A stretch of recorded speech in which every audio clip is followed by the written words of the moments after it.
उस रात मैंने किसी को अपना नाम लेते हुए देखा, साफ साफ सुना। पहले मुझे लगा कि खाला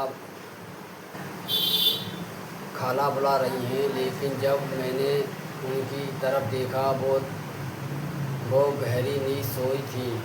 फिर आधी रात को मेरा नाम कौन ले रहा है। उस रात को घटना के उस रात की घटना के बाद मेरे मन में डर और जिज्ञासा दोनों बढ़ चुके थे। जिसने जितना उस रहस्य से दूर रहना चाहता था, उतना ही वहाँ रहस्य मुझे अपनी ओर खींच रहा था। सुबह मैंने खाला से पूछा, आपको कैसे पता चला कि मैं रात को उस कमरे तक गया था।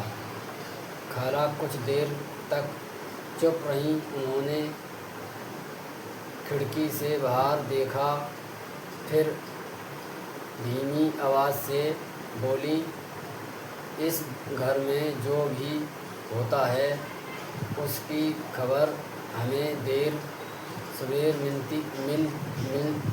मिलती है ही, लेकिन हर बात बताना ठीक नहीं है। उसकी बात सुनकर मेरे मन में और सवाल पैदा हो गए। पुराने दिन की बेचैनी में बीता समय को आसमान पर काले बादल छाए गए, तेज़ हवा चलने लगी, पुराने कपड़ों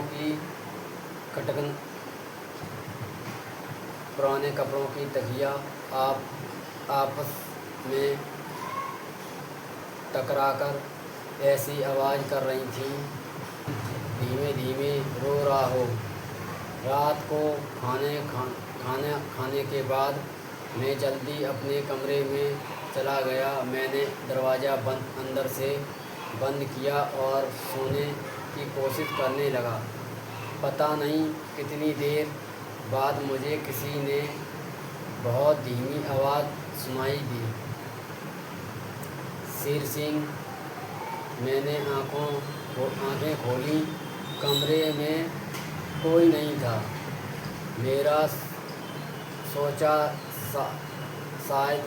मैंने सोचा शायद सपना देख रहा हूँ। मैं फिर लेट गया। कुछ ही पल बाद वही आवाज़ फिर आई, इस बार पहले से ज़्यादा साफ, शेर सिंह बाहर आओ। अब मेरी धड़कन तेज़ हो चुकी थी। मैं धीरे धीरे उठा और खिड़की के पास गया। आंगन में हल्की चांदनी फैली हुई थी। वही पुराने नीम के पेड़ के नीचे एक लंबी काली परछाई खड़ी थी। वो हिल नहीं रही थी, बस मेरी तरफ देख रही थी। मैंने आंखें मिलाकर देखा, दोबारा परछाई वहीं थी। अचानक उसने अपना हाथ उठाया और मुझे अपनी ओर आने का इशारा किया। मेरे कदम जैसे अपने आप दरवाजे की ओर बढ़ने लगे। मैंने कुंडी पकड़ी ही थी कि पीछे से किसी ने मेरे कंधे पर हाथ रख दिया। मैं डर कर पलट गया। खाला मेरे पीछे खड़ी थी। उसका चेहरा बिल्कुल सफ़ेद पड़ चुका था। उन्होंने फुसफुसाकर कहा, दरवाज़ा मत खोलना। अगर आज तुम बाहर निकल गए तो शायद सुबह तक वापस नहीं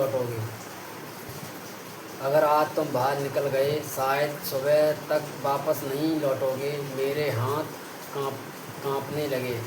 मैंने फिर खिड़की से बाहर देखा, लेकिन इस बार नीम के पेड़ के नीचे कोई नहीं था। मैंने राहत की सांस ली। तभी घर की छत से किसी ने तेज तेज दौड़ने की आवाज़ आने लगी। धप धप, धप धप ऐसा लगा रहा था जैसे कोई पुरानी ताकत से छत पर भाग रहा हो। मैं अगर खाला दोनों एक दूसरे को देखने लगे। खाला ने